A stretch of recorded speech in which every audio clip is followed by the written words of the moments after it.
Friends ನಮಸ್ಕಾರ, ನಾನು ನಿಮ್ಮ ಪ್ರೀತಿ ಲಕ್ಷ್ಮಿ. ಎಲ್ಲರೂ ಹೇಗಿದ್ದೀರಾ? ಚೆನ್ನಾಗಿದ್ದೀರಾ ಅಂತ ಭಾವಿಸ್ತೀನಿ. Welcome back to my YouTube channel queen Lakshmi. ಬರ್ರಿ ಇವತ್ತಿನ ವಿಡಿಯೋ ಎಲ್ಲ ಆಗುತ್ತೆ ಅಂತ ನೋಡೋಣ ಬನ್ನಿ. ಇವತ್ತು ನಾನು ನೋಡ್ರಿ ಯಮಾಡೇಶಿ ಶರಣ ಮಠಕ್ಕೆ ಬಂದೀನಿ. ಕಾರ್ಯಕ್ರಮದ ಕುಪ್ಸ ನಮ್ಮ ಸಂಬಂಧಿಕರಿರೋದ ಸ್ವಲ್ಪ ದೂರದು. ಈಗ ವಾಡ್ಪಿಗೆ ಕರೆದಾರ, ವಾಡ್ಪಿಗೆ ಬಂದೀನಿ ನೋಡ್ರಿ. ನಾ ಚಿನ್ನಿವಂಗರಿ ಒಂದು 6 ಜನ ಬಂದೀವಿ. ಬರ್ರಿ ಇವತ್ತು ಕುಪ್ಸ ಅದ ನೋಡಿ ಫ್ರೆಂಡ್ಸ್. ನಾಷ್ಟ ಎಲ್ಲ ಹಾಕ್ಕೊಡ್ತಾಯಿದ್ದೀವಿ.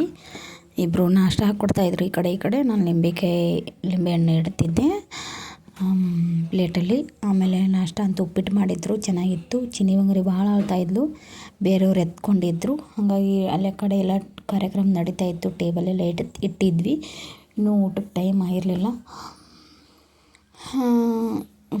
ಯಾಕೋ ತುಂಬ ಮುಜುಗರ ಆಗ್ತಾಯಿತ್ತು, ಯಾಕೋ ಗೊತ್ತಿಲ್ಲ. ಯಾಕಂದರೆ ಎಲ್ಲ ನಮ್ಮ ರಿಲೇಟಿವ್ಸ್ ಅಲ್ಲೇ ಬಂದಿದ್ದರು, ನಮ್ಮ ಏರಿಯಾದವರೇ ಎಲ್ಲ ಬಂದಿದ್ದರು. ಏನು ಮಾಡೋಕ್ಕಾಗಲ್ಲ, ಕೆಲಸ ಅಲ್ವಾ, ಎಲ್ಲ ಮಾಡಬೇಕಾಗುತ್ತೆ. ಅದಾದಮೇಲೆ ನೋಡಿರಿ ಊಟಕ್ಕೆ ಏನೇನಿದೆಪ್ಪ ಅಂದ್ರೆ ಅನ್ನ, ಸಾಂಬಾರು, ಜಾಮೂನು, ಪನ್ನೀರ್ ಭಾಜಿ, ಆಮೇಲೆ ಚಪಾತಿ ಎಲ್ಲ ಇದೆ. ಪಾಪಡಿ, ಆಮೇಲೆ ಚಜ್ಜಿ, ಹೋಳಿಗೆ ಎಲ್ಲ ಅದೇ ನೋಡಿರಿ ಫ್ರೆಂಡ್ಸ್.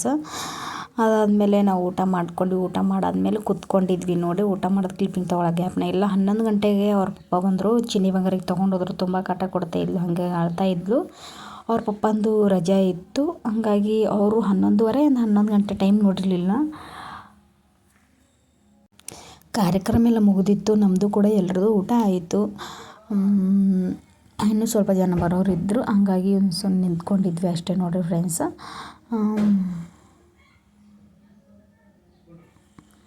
ಅದಾದಮೇಲೆ ನಮ್ಮ ಚಿನ್ನಿವಂಗರಿಗೆ ಕರ್ಕೊಂಡೋದ್ರು ಅವ್ರ ಪಪ್ಪ. ಕೆಲಸ ಮಾಡೋಕೆ ಗೊತ್ತಿರಲಿಲ್ಲ. ಈ ವಿಡಿಯೋ ಇಲ್ಲಿಗೆ ಎಂಡ್ ಮಾಡ್ತಾಯಿದ್ದೀನಿ. ಇಷ್ಟ ಆದರೆ ಲೈಕ್ ಮಾಡಿ, ಶೇರ್ ಮಾಡಿ, ಕಮೆಂಟ್ ಮಾಡಿ. ಬಾಯ್.